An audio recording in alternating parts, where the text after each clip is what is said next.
Dans l'assemblée des saints, assoiffé je me tiens, que ton onction descende sur moi. Conscient que mon destin est dans le creux de ta main, que ton onction descende sur moi. Je suis disposé, assoiffé, que ton onction descende sur moi. Je suis disposé, assoiffé, que ton onction descende sur moi.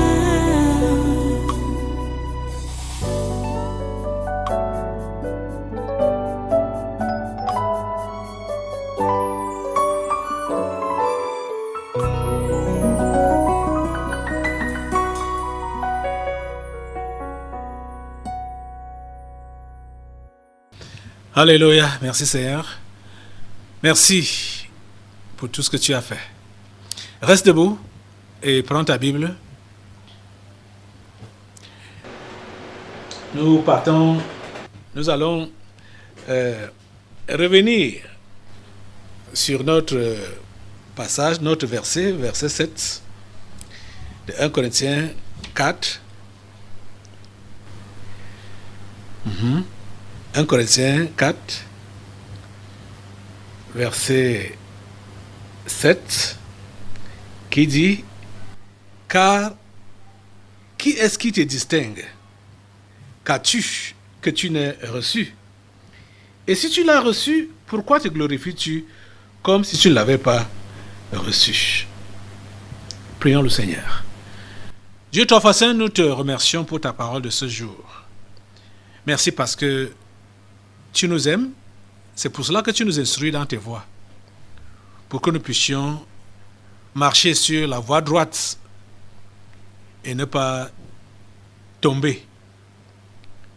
Merci, parce que tu permets à tes enfants que voici, et tous ceux-là qui m'écoutent, qui suivent ce programme partout dans le monde, tu permets à chacun de se ressaisir.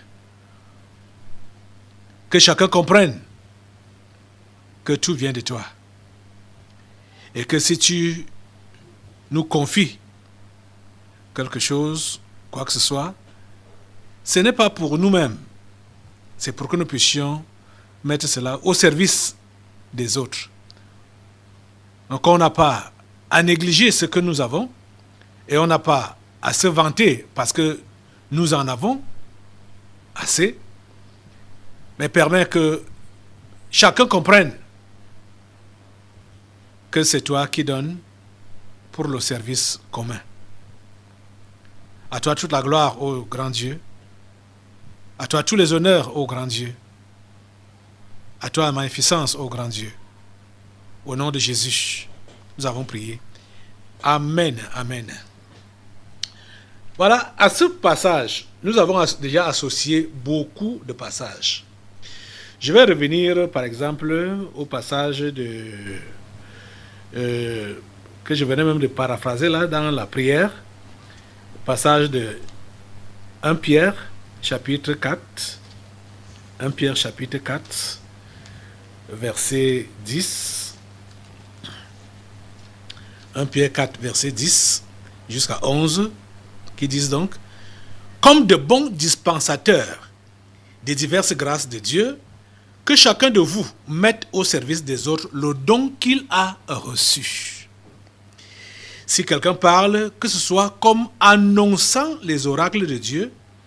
Si quelqu'un remplit un ministère, qu'il le remplisse selon la force que Dieu communique, afin qu'en toute chose, Dieu soit glorifié par Jésus-Christ, à qui appartiennent la gloire et la puissance au siècle des siècles. Amen.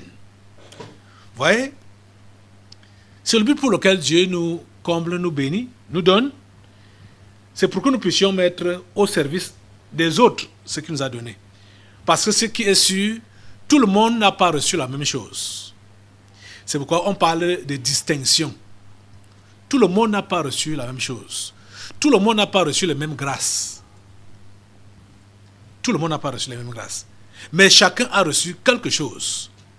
Et ce quelque chose qu'il a reçu, c'est pour le service, c'est pour servir les autres. Donc c'est pour le service commun. Comprenez ça?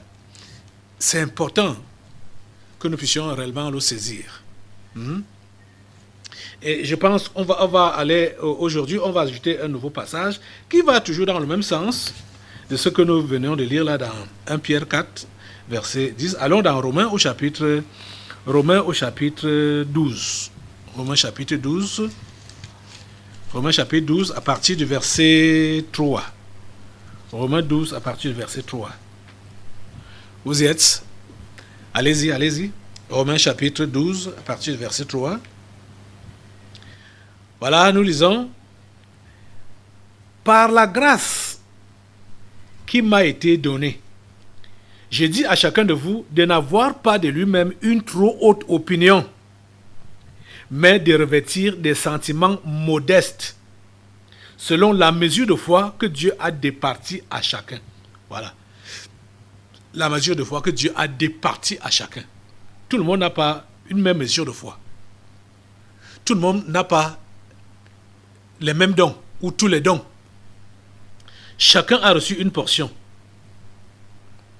Verset 4.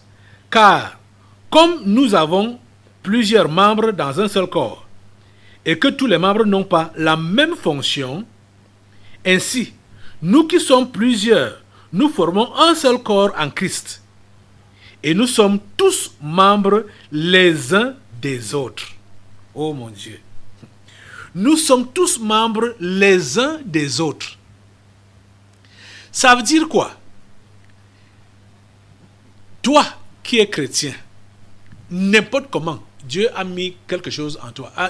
Il y a un don en toi. Il n'y a pas tous les dons, mais il y a un don en toi. Peut-être ça peut être 1, ça peut être 2, 3, ça dépend. Mais tu dois comprendre que ce que tu as là, ce n'est pas pour toi. Ce qu'on t'a donné là, ce n'est pas pour toi-même.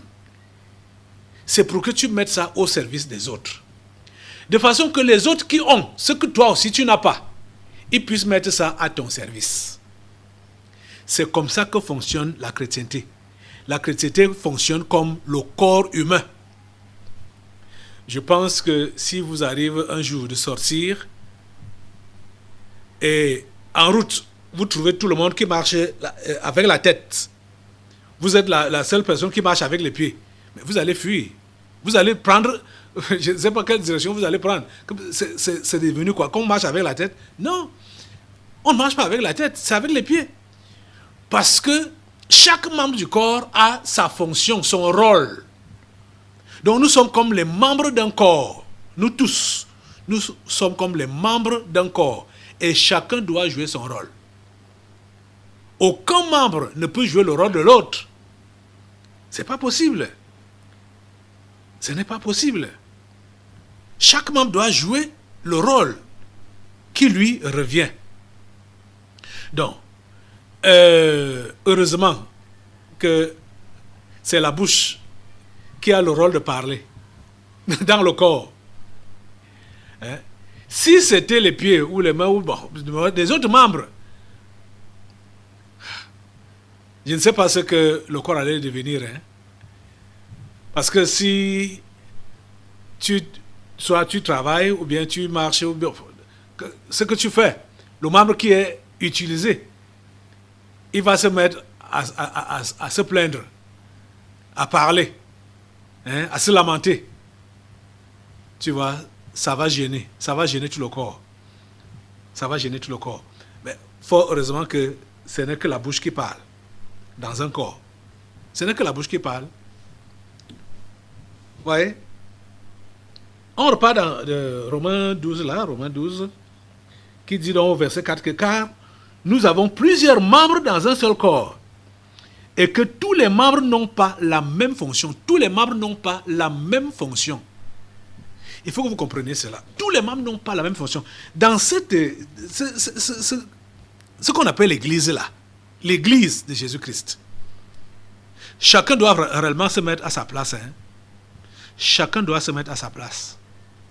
Parce que si vous prenez la place de l'autre, soit estimant que l'autre, il fait mal, mais ce n'est pas votre fonction, vous voulez donc remplir sa fonction, vous courez un très grand risque. Parce que déjà, vous n'allez même pas remplir cette fonction-là, parce que ce n'est pas pour vous. Ça ne vous convient pas. Vous n'avez pas été appelé à ça, vous n'avez pas été destiné à cela. Je veux dire la pure vérité. Mais plusieurs commettent cette erreur. L'autre jour, j'étais en train de réfléchir par rapport à la punition que Uza a connue. Pour ceux qui lisent la Bible, il y avait un monsieur, Uza.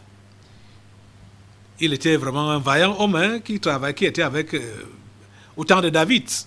Il était vraiment engagé, aimant même Dieu, aimant Dieu.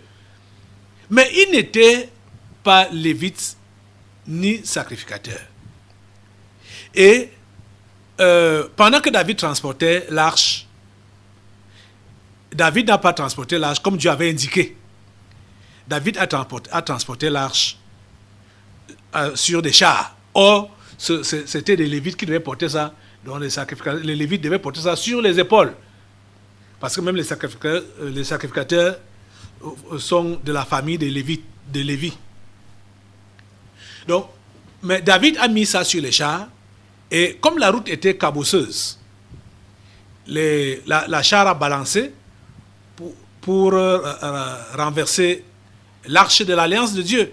Uza, de bonne foi, est intervenu pour empêcher l'arche de tomber. Mais à la place de l'arche qui devait tomber, c'est Uza qui est tombé, raide mort. Uza n'a pas péché parce qu'il avait de mauvaises intentions de pécher. Il n'a pas péché parce qu'il avait de mauvaises intentions de pécher. Non.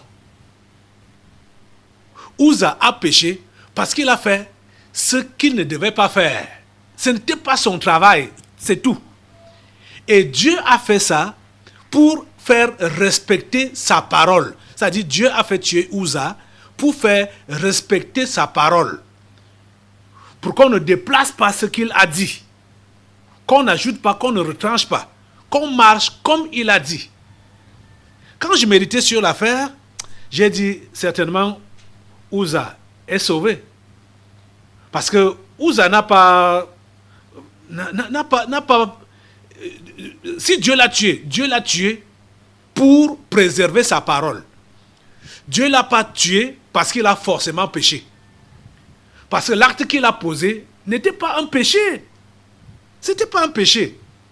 C'était pour préserver l'arche de Dieu de tomber. Mais ce n'était pas à lui de faire ça. Parce qu'il n'était pas lévite, c'est tout. Ce n'était pas à lui de faire ça. Donc, il avait bonne foi, il avait une bonne volonté, mais il n'était pas indiqué pour le faire. Ce n'était pas sa fonction. Donc, il y a des gens qui peuvent donc se mettre se mettre à faire ce qui ne leur est pas indiqué. Malgré leur bonne foi, ils vont tomber dans l'erreur. Parce que ce n'était pas eux qui devaient faire ça. Et ils vont se retrouver comme dans le sort de Uza. Uza, sa réaction ou son action n'était pas comme les Dathan et Abiram, par exemple, qui sont révoltés. Ceux-là sont également morts. Il y a certains qui sont morts étant avalés par le sol, d'autres qui sont morts étant consumés par le feu. Leur mort, c'est différent de la mort de Uza. Les Dathan et Abiram, et tous ceux qui étaient morts parce qu'ils s'étaient révoltés, la terre les a enterrés, ceux-là sont descendus directement en enfer. Mais Uza est mort parce qu'il n'était pas à sa place. C'est tout. Il n'était pas à sa place. Et Dieu voulait, et surtout, Dieu voulait préserver sa parole. Il a dit qu'il élève sa parole au-dessus de son nom. Donc, il tient à ce que sa parole soit respectée à la lettre. C'est la même chose avec cette histoire donc de grâce ou de don. quand tu n'es pas à ta place, tu agis, tu fais des choses qui ne te sont pas demandées, ça va causer des dommages. Ça cause des dommages et dans ton corps et dans tout le corps. Ça va causer des dommages. Vous voyez? Donc, car comme nous avons plusieurs membres dans un seul corps, et que tous les membres n'ont pas la même fonction, ainsi, nous qui sommes plusieurs, nous formons un seul corps en Christ, et nous sommes tous membres les uns des autres. Nous sommes tous membres les uns des autres. Donc, attelle-toi à faire ce qui est selon ton appel, selon ta capacité, selon le don ou la grâce que tu as reçu. Mets ça au service des autres. Mets ça au service, simplement, mets ça au service des autres.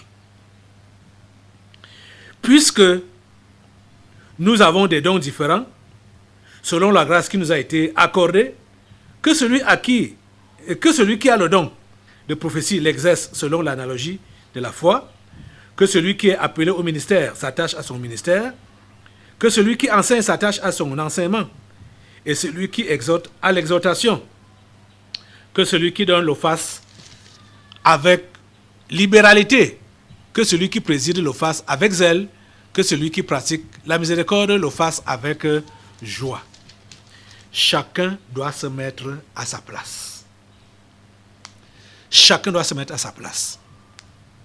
Je vous ai déjà enseigné ça, que ici, par exemple, ceux d'entre vous, parce que je sais qu'il y a des gens là qui estiment que le pasteur ne travaille pas bien, qui critiquent.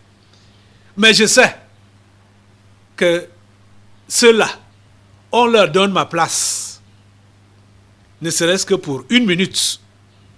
Ne serait-ce que pour une minute. Ils ne seront plus chrétiens. Je dis la pure vérité, ils ne seront plus chrétiens. Parce qu'ils seront écrasés par le poids de la charge. Ils sont écrasés. Je vous dis la pure vérité. Ils seront écrasés. Donc, si vous n'avez pas été appelé dans ce travail et vous vous hasardez à le faire parce que peut-être vous aimez ou vous voyez que bon, il y a un besoin ou bon, vous voulez assouvir votre curiosité, vous allez voir que vous allez vous faire mal. Vous allez vous faire mal, je vous assure. Oh Seigneur, donne la grâce à ces gens de comprendre. Chacun doit se mettre à sa place. Chacun doit jouer le rôle qu'il est appelé à jouer dans le corps de Christ. Dans le corps de Christ, tu as ta place si tu es chrétien. Ne cherche pas la place de l'autre. Ne cherche pas la place de l'autre. Ne prends pas la place de l'autre. Ne fais pas ce que l'autre devrait faire ou ce que l'autre est appelé à faire. Chacun doit se mettre à sa place en servant les autres, en servant tout le corps de Christ. Je vous dis la pure vérité. Que Dieu vous aide à comprendre. Vous allez pousser votre curiosité, vous allez montrer votre excès de zèle, donc pour faire des choses qui ne vous ont pas été appelées à faire dans la maison de Dieu, ça va vous caler au cou. Ça va vous caler au cou. Qui est-ce qui te distingue? Chacun a une distinction.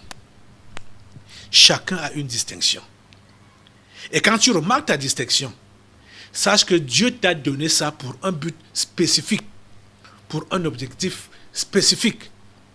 Et fais tout et tout pour accomplir cela. Sans te vanter, soit que tu as bien fait, ou sans te morfondre, parce que tu estimes que c'est peu, c'est moindre, sans te morfondre. Comprenez ça? Qui est-ce qui te distingue? Qu'as-tu que tu n'aies reçu? Nous avons tous reçu. C'est ça que nous sommes en train de multiplier les passages qui nous montrent ça. Parce que quand on parle de don, un don, on t'a donné. On t'a donné. Tu n'as pas travaillé pour avoir ça. Donc ce n'est pas un salaire. C'est le salaire qu'on mérite parce qu'on a travaillé et on est récompensé par rapport au travail qu'on a abattu. Mais le don, on le reçoit gratuitement, gracieusement. Donc, grâce, c'est synonyme, c'est la même chose. Donc, tu as reçu des grâces ou tu as reçu des dons, tu n'as pas besoin de te vanter. Et nous tous, nous sommes, en tant qu'individu, même que tu es là, tu es un don. Tu es une grâce. Parce que tu ne t'es pas fait, c'est Dieu qui t'a fait. Et il t'a fait pour les autres. Personne n'a été fait pour lui-même. Nous avons été faits pour les autres. Et tout ce que Dieu nous donne, ce n'est pas pour nous-mêmes, comme nous lisons là, dans la Bible. C'est pour les autres. C'est pour que nous puissions servir les autres. Parce qu'en nous-mêmes, il y a des choses, Dieu n'a pas tout mis. Il nous a pas tout donné. Il a donné une partie aux autres, qui vont aussi nous servir avec ce qu'ils ont. Ça devient donc la complémentarité. Donc, l'église de Jésus-Christ, cette église que vous voyez là, qui est même invisible, c'est une église de complémentarité. On est complémentaires. Personne n'est complet. On a des dons, des grâces, des talents, mais il reste toujours qu'il y a des manques, il y a des trous, il y a des besoins, il y a des limites. Et les autres qui ont donc ce que nous n'avons pas, ceux-là vont nous apporter ce qu'ils ont. Et quand on met tout ensemble, c'est là que ça devient donc puissant. C'est là que ça devient le corps de Christ. Vous voyez? C'est là que ça devient le corps de Christ. C'est là que ça devient puissant. C'est là que ça devient fort. Quand tous, chacun, se décide de mettre ce qu'il a reçu sur la table pour que ceux qui n'en ont pas viennent se servir. Donc, en fait, comment se présente ce travail ou cette église? Ça se présente à peu près comme une table qu'on dresse pour la réception. Et c'est chacun qui fait son menu. Donc chaque chrétien fait son menu à la maison et apporte, met sur la table de service. Tous les chrétiens s'avancent donc vers la table et se mettent à se servir. Je sais une chose. Quand vous avez apporté les nourritures et vous avez mis ça sur la table, tu ne peux pas venir te servir de ce que toi-même tu as préparé à la maison. C'est impossible. Tu vas te servir de ce que l'autre a préparé. Parce que déjà, ce que tu as préparé à la maison, ça t'a même déjà rassasié avec les odeurs. Ça, c'est un exemple terre à terre, et clair. Vous êtes là, vous pouvez le confirmer. J'avais souvent remarqué que, au village, les femmes, à l'époque, les femmes avaient l'habitude de préparer et de servir les maisons voisines. Et j'ai remarqué que ce que la femme m'a préparé dans sa maison, chez elle, ce n'est pas ça qu'elle mange. Elle mange ce qu'on lui apporte. Vous voyez? C'est comme ça. Vous dressez une table, chacun apporte sa part de nourriture. Ce qui est sûr. Est-ce que tu vas manger ce que tu as apporté toi-même? Dis la vérité, c'est ça, non? Tu ne peux pas manger ce que tu as apporté toi-même. Tu vas manger ce que l'autre a apporté. Parce que c'est une nouveauté. Donc, c'est comme ça que ça se présente dans la maison de Dieu.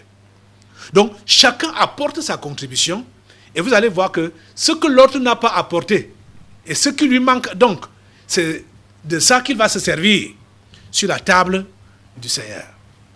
C'est exactement comme ça. Mais chacun a quelque chose. Et J'avais souvent remarqué dans le passé, les chrétiens avaient l'habitude de faire ce qu'on appelle agapé là. Donc chacun apporte à manger, on partage ensemble la nourriture. Et bon, souvent, ceux qui étaient comme un peu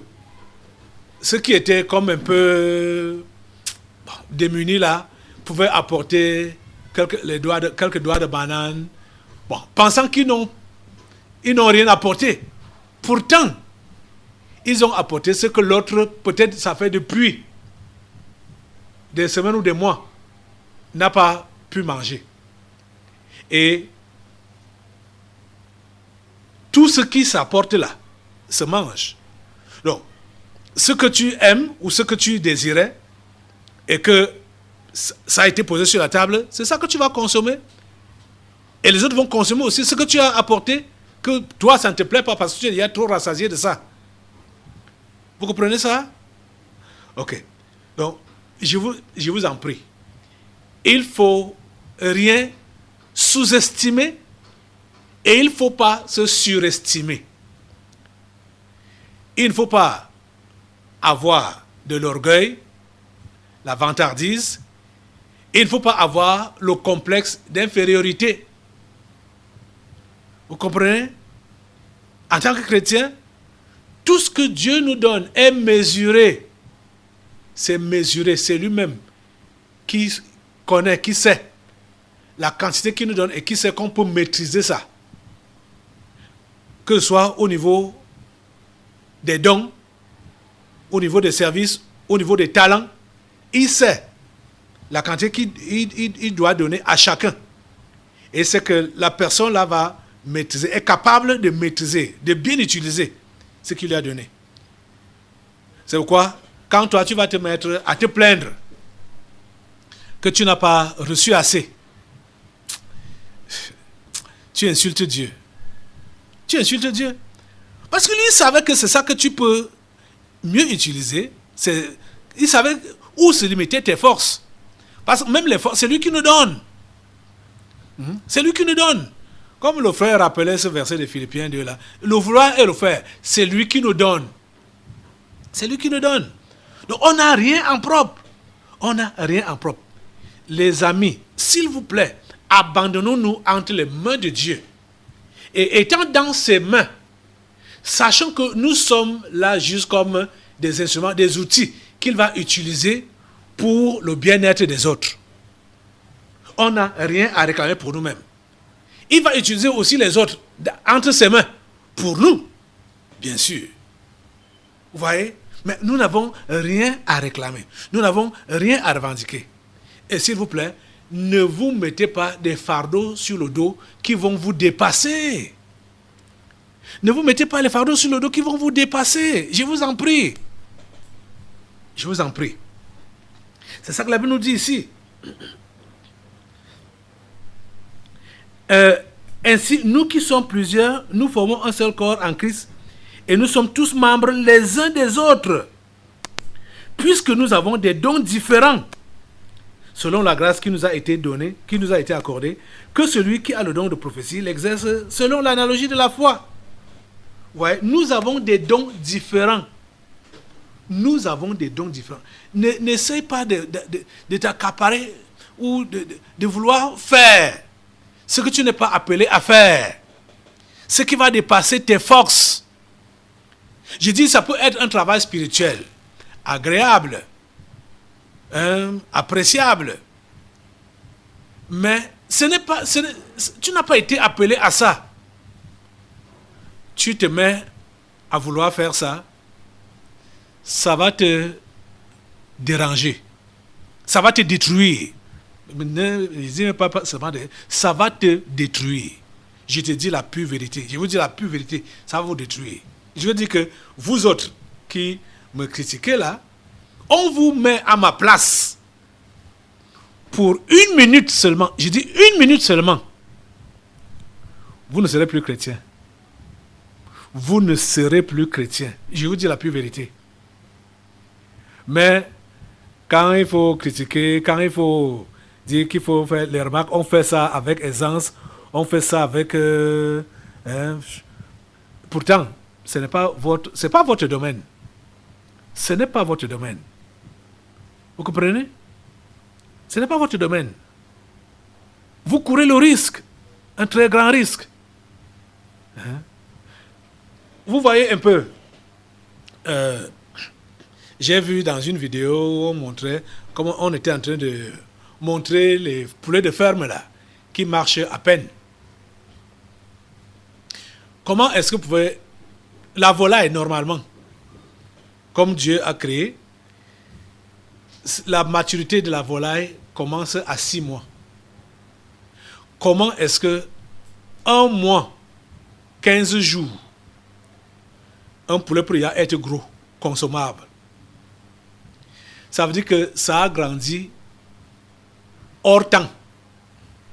Ça c'est clair, ça a grandi hors temps. Parce que quand ça a grandi même comme ça, là, vous voyez, les os ne sont pas solides pour supporter le poids. Et on fait ça comme ça pour la rapidité, hein, machin, tout ça là.